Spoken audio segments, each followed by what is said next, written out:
آقا فرماتے ہیں کہ شیما میں تم کو دیکھنا چاہتا ہوں، بہت زمانہ ہو گیا۔ 3 دن موجودہ مدینے سے خوب آ جاتے۔ اس کے بعد جب وہ واپس جاتی ہے اپنے قبیلے میں تو واقعات میں آیا کہ شیما گھوڑی پر ہیں، اونٹ پر ہیں، اور آپ سے لوگ پوچھتے کہ ہم پریشان ہو گئے کہ تم کو وہاں روک لیا گیا تھا، کیا تم وہاں سے نہیں آنا چاہتی تھی؟ حضرت شیما اونٹ پر بیٹھ کر رسول اللہ صلی اللہ علیہ وسلم کی عظمت کو بیان کرتی ہے، ان کی بھائی کی محبت کو بیان کرتی ہے۔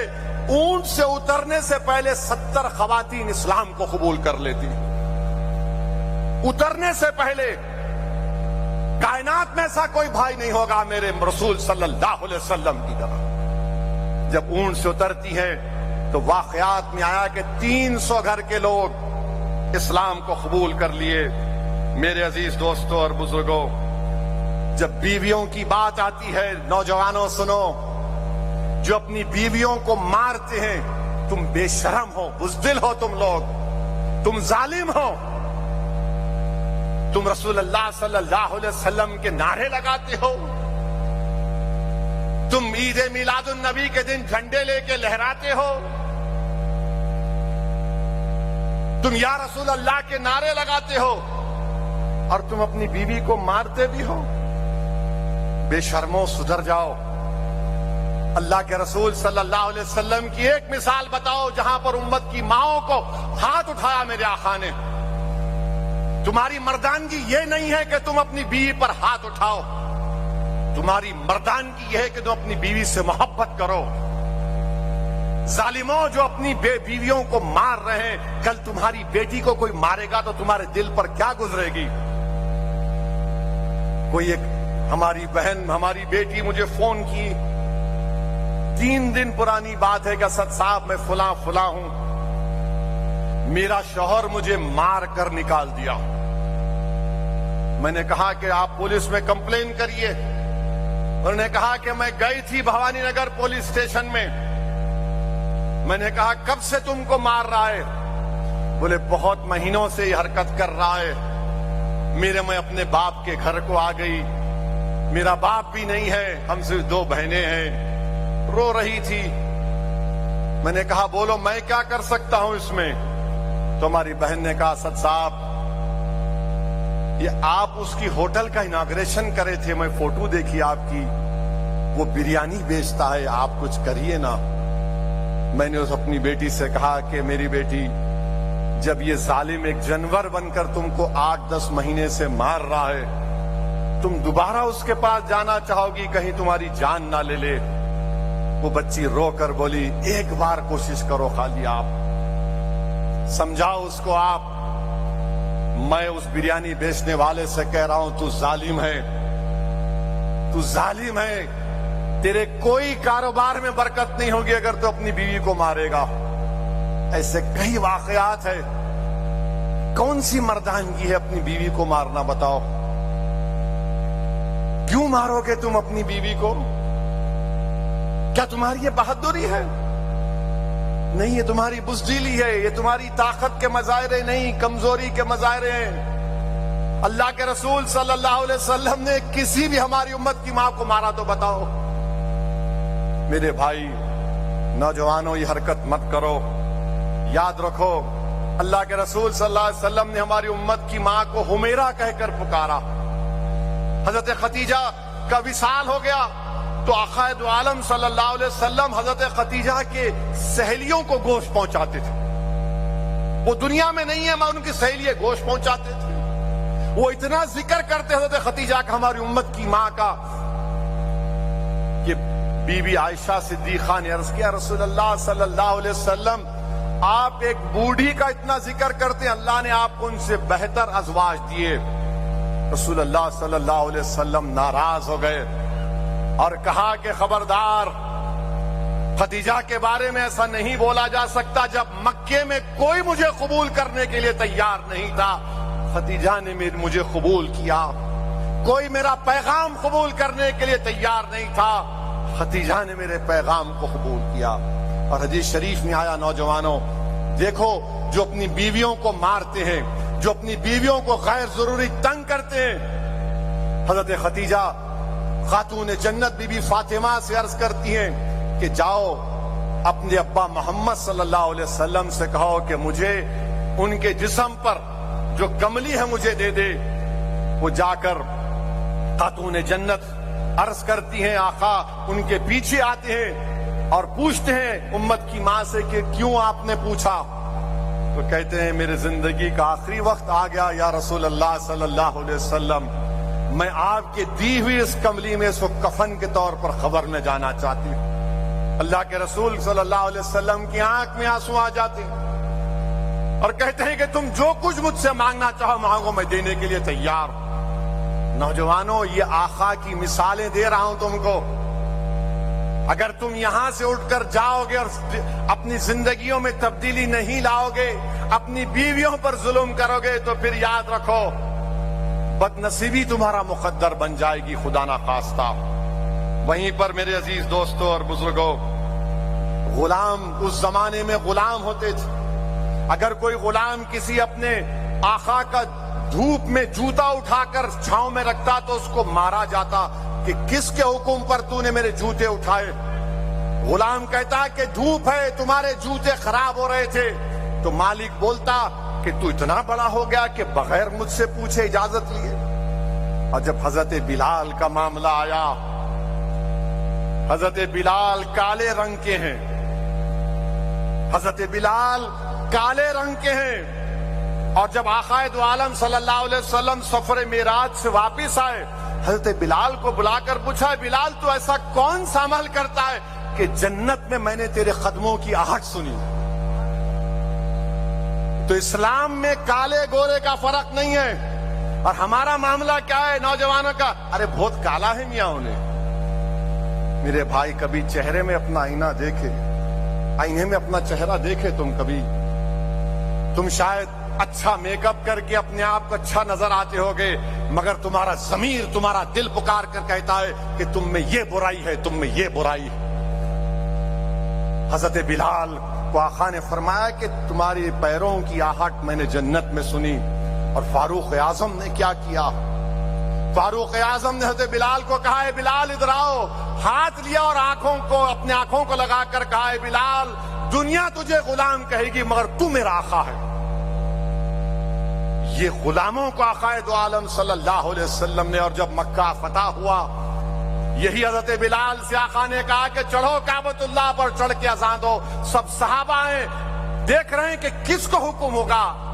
رحمت اللہ عالمین صلی اللہ علیہ وسلم نے کہا بلال آپ چڑھیے چھت کے اوپر. میرے عزیز دوستوں اور بزرگوں، یتیموں کی بات آئی. کتنے ایسے یتیم بچے ہیں جن کو ہم دھتکارتے ہیں. اور قرآن میں اللہ فرما رہا سورہ ماؤن میں ارأیت الذی یکذب بالدین فذلک الذی یدعو الیتیم، یعنی جو لوگ یتیموں کو دھکا دے کر بھجا دیتے، دھکا دے کر یتیموں کو بھگا دیتے، ان پر کوئی رحم نہیں کرتے، اتنے سنگ دل تھے. اللہ کے رسول صلی اللہ علیہ وسلم صحابہ کے ساتھ بیٹھے ہیں. ایک شخص آ کر کہتا ہے یا رسول اللہ میرا بچہ گم ہو گیا، صبح سے نہیں مل رہا ہے. تو اچانک ایک صحابی آ کے بولتے نہیں ان کا بچہ فلاں جگہ پر بچوں کے ساتھ کھیل رہا ہے، وہ دوڑتا ہے.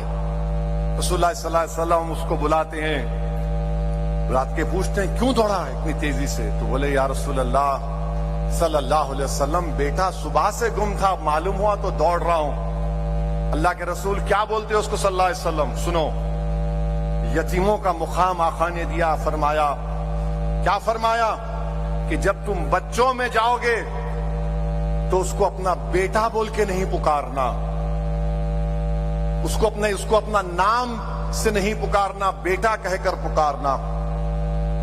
تو اس نے پوچھا ہے رسول اللہ صبح سے بچہ گم ہو گیا، نام سے نہیں پکاروں؟ آقا نے فرمایا صلی اللہ علیہ وسلم نے کہ ان بچوں کے ساتھ یتیم بھی ہوں گے جن کے ماں باپ نہیں ہوں گے، ان کو تکلیف پہنچے گی جب تو اپنے بیٹے کو اس کے نام سے پکارے گا. سوچو تم یہ رحم دلی کو پیدا کرو. رسول اللہ صلی اللہ علیہ وسلم نے فرمایا کہ اس نام لے کر مت پکارو، بیٹا بولو. رسول اللہ صلی اللہ علیہ وسلم نے فرمایا کہ جب تم اپنے گھر میں گوشت بناتے ہو تو اس کی خوشبو سے تمہاری پڑوسی کو جو غریب ہے تکلیف ہوگی. یا تو زیادہ پانی ڈال دو, یا تھوڑا شوربہ اس کو دے دو, یا پھر رات میں پکاؤ جب تمہارے پڑوسی کے بچے سو جائیں گے. میرے بھائی, یہ تعلیمات ہیں. جو تم ناچ رہے ہو نا, گھوم رہے ہو, تم ڈی جے پہ ناچ رہے ہو, شرم کرو تم لوگ. تم ڈی جے پہ ناچو گے؟ ارے تم دنیا کو نچانے آئے ہو, تم خود ناچ رہے ہو. تم کو دنیا تمہارے ناچ کو دیکھ کر بولے گی یہ محمد صلی اللہ علیہ وسلم کا امتی ہے. اللہ کے رسول صلی اللہ علیہ وسلم عید کی نماز کو جا رہے, ایک غریب یتیم بچے کو روتا ہوا دیکھتے ہیں, پوچھتے کیوں رو رہا ہے؟ بولے میں یتیم ہوں, میرے پاس ماں باپ نہیں ہے. اللہ کے رسول صلی اللہ علیہ وسلم رحمت للعالمین, اشرف الانبیاء, امام الانبیاء, خاتم النبیین اپنے گود میں اٹھاتے ہیں, گھر کو لے جاتے ہیں اور فرماتے ہیں کہ حسنین کریمین کے کپڑے اس بچے کو پہناؤ. وہ بہت خوش ہو جاتا ہے. بچے سے کہتے ہیں کہ تو اور خوش نہیں ہوگا کہ تیرا باپ محمد صلی اللہ علیہ وسلم ہو جائے, تیری ماں عائشہ صدیقہ ہو جائے, تیری باجی حضرت فاطمہ ہو جائے. وہ بچہ چیخ مار کر خوش ہوا ہے, مجھے قبول ہے. یتیموں کا لحاظ اس طرح رسول اللہ صلی اللہ علیہ وسلم کرتے تھے. نوجوانوں, میرے عزیز دوستوں اور بزرگوں, پھر آپ دیکھیے ہمارے علاقوں میں لوگ بولتے ارے میاں دیوانہ ہے, انہیں اس کو نکو بات کرو. بولتے نا, ارے دیوانی عورت ہے, نکو لگاؤ اس کو, منہ کو نکو لگاؤ, دور رکھو اس کو. مسجد نبوی ہے, صحابہ کرام بیٹھے ہوئے ہیں, ایک عورت آ کر رحمت للعالمین صلی اللہ علیہ وسلم کو اشارہ کر کے بولتی کہ باہر آؤ. رحمت للعالمین صلی اللہ علیہ وسلم کو اشارہ کر کے بولتی باہر آؤ. صحابہ بیٹھے ہیں, فاروق اعظم بیٹھے ہیں, شیر خدا حضرت علی بیٹھے ہیں. رسول اللہ صلی اللہ علیہ وسلم اٹھ کے جاتے ہیں. وہ بولتی کہ یہاں نہیں, باہر بیٹھیں گے دھوپ میں. اللہ کے رسول صلی اللہ علیہ وسلم راضی ہو جاتے. پھر بولتی اپنی چادر بچھاؤ. آقا اپنی چادر بچھاتے ہیں, وہ بیٹھ جاتی ہے, گھنٹوں بات کرتی ہے. اور لوگ جانتے تھے کہ یہ کوئی کانکریٹ گفتگو کرنے والی نہیں تھی, یہ ایسا ہی بات کرتے رہی. جب وہ تھک جاتی, وہ جب جانے لگتی, رسول اللہ صلی اللہ علیہ وسلم واپس آتے تو فاروق اعظم بولتے یا رسول اللہ صلی اللہ علیہ وسلم یہ خاتون ہے, سب جانتے ہیں, ایسی بات کرتی ہے. اللہ کے رسول صلی اللہ علیہ وسلم کہتے ہیں کہ عمر, پورے مدینے میں اس کو کوئی دکھڑا سنانے والا نہیں ملا, محمد صلی اللہ علیہ وسلم ملا. وہ اپنا دکھڑا سنانے کے لیے آئی ہے. پھر آقا پھر اس کو بلا کر کہتے ہیں کہ سن, جب کبھی بھی تیرا دل بھر جائے نا, تیرا دل کا دکھڑا سنانا ہے تو میرے پاس آ جانا. نوجوانوں, یہ تم کو مثال بننا ہے. تم کسی کو دیکھ کر, اس کے کپڑوں کو دیکھ کر, اس کے دولت کو دیکھ کر, اس کے مہنگے سیل فون کو دیکھ کر, اس کے پیر کے جوتوں کو دیکھ کر, اس کی گاڑی موٹر سائیکل کو دیکھ کر اگر تم عزت کرو گے تو کیا ہے یہ کیا ہے بتاؤ میرے کو.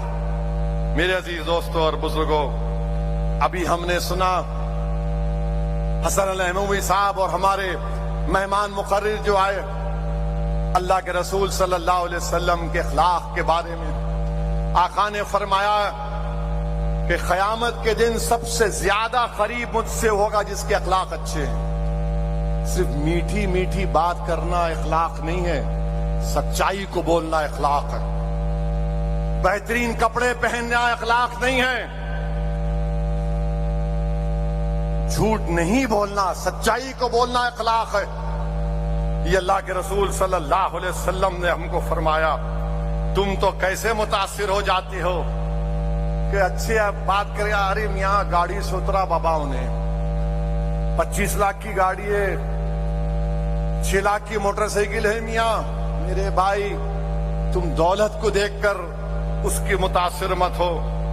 اور رسول اللہ صلی اللہ علیہ وسلم کو سب سے پہلے لوگ کیا بولتے تھے کہ محمد صلی اللہ علیہ وسلم امین ہے, صادق ہے, سچے ہیں, بردبار ہیں, اپنے وعدے کے پکے ہیں.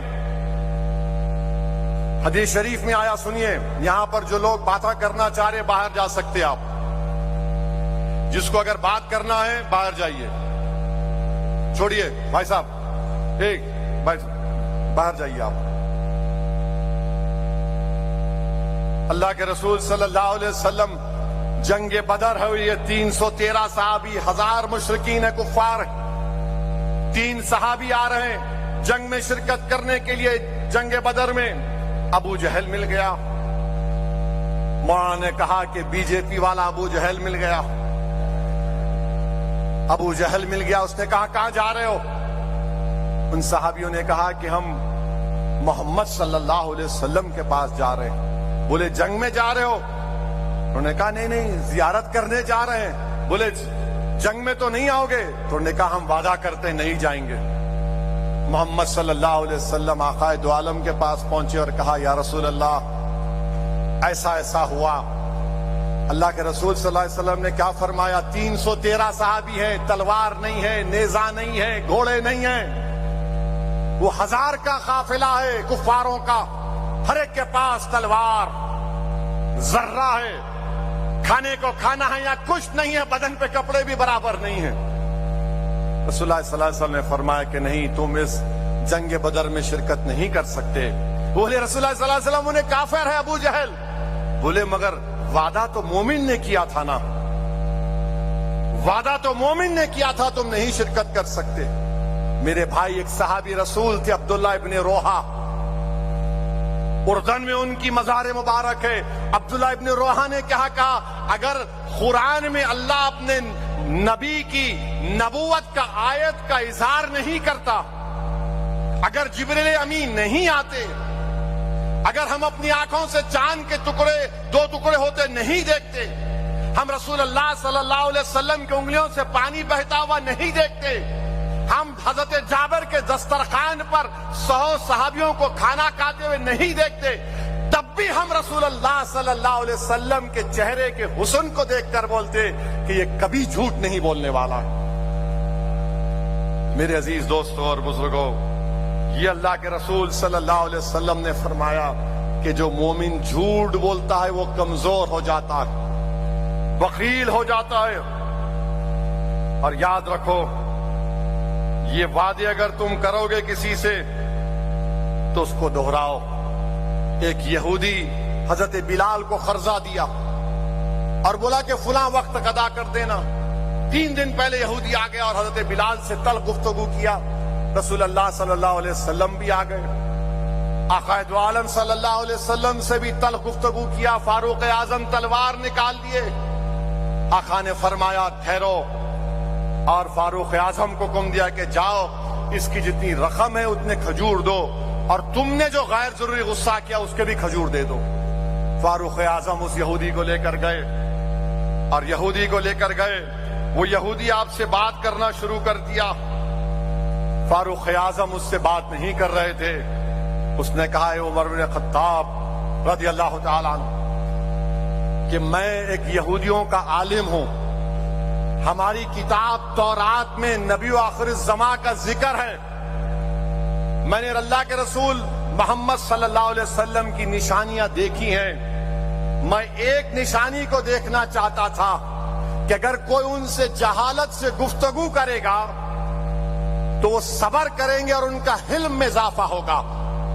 تو میں نے دیکھ لیا عمر, اب تم مجھے مدینے والے کے پاس لے کر چلو. عمر مجھے معافی دلاؤ اور مدینے والے کا کلمہ مجھے پڑھا دو, کیونکہ میں تورات میں جو پڑھا ہوں وہ آخری نبی محمد صلی اللہ علیہ وسلم ہے. میرے نوجوانوں, بردباری سے کام کرو اور صبر اختیار کرو. 100 مرتبہ صبر کا ذکر قرآن کریم میں اللہ نے کیا. صبر کرنا بزدلی نہیں ہے. کتب حدیث میں 500 حدیث ہے. اس کے راوی کون ہے؟ شیر خدا حضرت علی. اور حضرت علی نے کیا فرمایا کہ جس طرح جسم میں سر کا مقام ہے اسی طرح اسلام میں صبر کا مقام. صبر کرو نوجوانوں, مایوس مت ہو جاؤ. کیا تم نہیں جانتے کہ امام حسین کا مقابلہ یزید پلید سے ہوا؟ اس کے پاس دولت, طاقت, حکومت, تلواریں, امام حسین کے پاس صبر تھا. امام حسین شہید ہو گئے, اہل بیت کے خاندان کے افراد شہید ہو گئے کربلا میں. یزید اس کے بعد بھی 4 سال زندہ رہا, مگر امام حسین نے اس کو ایسے گھیرے میں لے کر مارا کہ صبح قیامت تک یزید پلید ہو گیا, اور حکومت حسین کی تھی اور حسین کی رہے گی انشاءاللہ تعالی. میرے عزیز دوستوں اور بزرگوں, ہم دشمن کو اپنے صبر میں ڈوب کر ماریں گے انشاءاللہ, اپنے صبر میں اس کو ڈبا کر ماریں گے. اور ہمارے مجلس کے چاہنے والوں سے کہہ رہا ہوں, روز کوئی نہ کوئی فون کر کے بولتے انہیں ایسا بول دیا, انہیں ویسا بول دیا, انہیں یہ بول رہا. میرے بھائی, امام احمد بن حنبل کا ایک واقعہ یاد آ رہا ہے. امام احمد بن حنبل ایک بچھو کو پانی میں ڈوب رہا تھا, اٹھا لیے, وہ پھر ڈسا, اس کو چھوڑ دیے. پھر پانی میں ڈوب رہا تھا, پھر اٹھا لیے, پھر ڈسا, پھر چھوڑ دیے. ایسا 3-4 مرتبہ ہو گیا. تو امام احمد بن حنبل رضی اللہ تعالی عنہ کے شاگرد نے کہا کہ امام اس کو کیا کر رہے ہیں, ڈوب رہا ہے, ڈوبنے دیجئے نا, آپ بچا رہے ہیں, ڈس رہا ہے. تو امام احمد بن حنبل نے کیا کہا, میں اس کے ڈسنے کی وجہ سے اپنی فطرت کو نہیں بدلوں گا. یہ ڈسنا جانتا ہے, میں اس کو بچانا جانتا ہوں. تو جو لوگ بچھو بنے ہوئے ہیں ہم ان کو بھی بچائیں گے, آج نہیں تو کل وہ ڈسنا چھوڑیں گے. مگر ان کے ڈسنے سے کیا ہو رہا ہم کو بتاؤ آپ. پارلیمنٹ کے الیکشن میں ٹائیں فش ہو گئی, ہوئی نہیں ہوئی, پورے دنیا کے بچھواں جمع ہو گئے, پورے بچھواں جمع ہو گئے. ہم بولے آؤ ڈسنے کی کوشش کرے, مگر ان کے ڈسنے میں دم ہی نہیں تھا, ٹائیں پھوس ہو گئی. تو نہیں چیخا مت مارو. بتانے کا مقصد یہ ہے کہ کبھی بھی آپ لوگ جو ہے نا صبر کا دامن مت چھوڑیے. کسی شاعر نے اچھا کہا تھا, کیا کہا تھا شاعر نے, ہم تو دشمن کو بھی پاکیزہ سزا دیتے ہیں, ہم تو دشمن کو بھی پاکیزہ سزا دیتے ہیں, ہاتھ نہیں اٹھاتے نظروں سے گرا دیتے ہیں. ہم تو دشمن کو بھی پاکیزہ سزا دیتے ہیں, ہاتھ نہیں اٹھاتے نظروں سے گرا دیتے ہیں. تو یہ کام آپ کو کرنا ہے. اور ہم میلاد النبی کو منانے والے شاہ ولی اللہ محدث دہلوی در سمین میں اپنے والد شاہ عبد الرحیم کا ذکر کرتے ہیں. ان کے والد میلاد النبی کو بڑا جوش و خروش سے مناتے. ایک وقت ایسا ان کے پاس 2 پیسے تھے, کھانا کھلاتے تھے غریبوں کو. ایک وقت 2 پیسے تھے, تو کیا کیے, ان 2 پیسوں سے بنے ہوئے چنے خریدے اور غریبوں میں بانٹ دیے. رات میں رسول اللہ صلی اللہ علیہ وسلم کا دیدار نصیب ہوا. شاہ ولی اللہ در سمین میں لکھ رہے ہیں کہ خواب میں اللہ کے رسول صلی اللہ علیہ وسلم تشریف فرما ہے. آقائے دو عالم رحمت اللہ عالمین صلی اللہ علیہ وسلم کے سامنے وہ بنے ہوئے چنے رکھے ہوئے, اور آقا فرما رہے ہیں کہ عبد الرحیم تو نے بڑا نیک کام کیا, یہ چنے بنے ہوئے چنے بانٹ کر. تو میرے عزیز دوستوں اور بزرگوں, حاجی امداد اللہ مہاجر مکی رسالہ فیصلہ حفظ مسئلہ میں لکھتے ہیں کہ فقیر کا مشرب یہ ہے کہ محفل میلاد میں شریک ہوتا ہوں, بلکہ برکات کا ذریعہ سمجھ کر سالانہ منعقد کرتا ہوں اور خیام میں لطف اور لذت پاتا ہوں. یہ حاجی امداد اللہ مہاجر مکی نے لکھا. میرے نوجوانوں, میں ایک بات آپ کے سامنے عرض کر رہا ہوں, شاید آپ کو کوئی پسند نہ آئے, مگر اتنا سننے کے بعد کیا تم آئندہ سال ڈی جے کے سامنے ناچو گے؟ کیا تم اتنا سب سننے کے بعد تم آئندہ سال 12 ربیع الاول کو میوزک لگا کر ناچو گے؟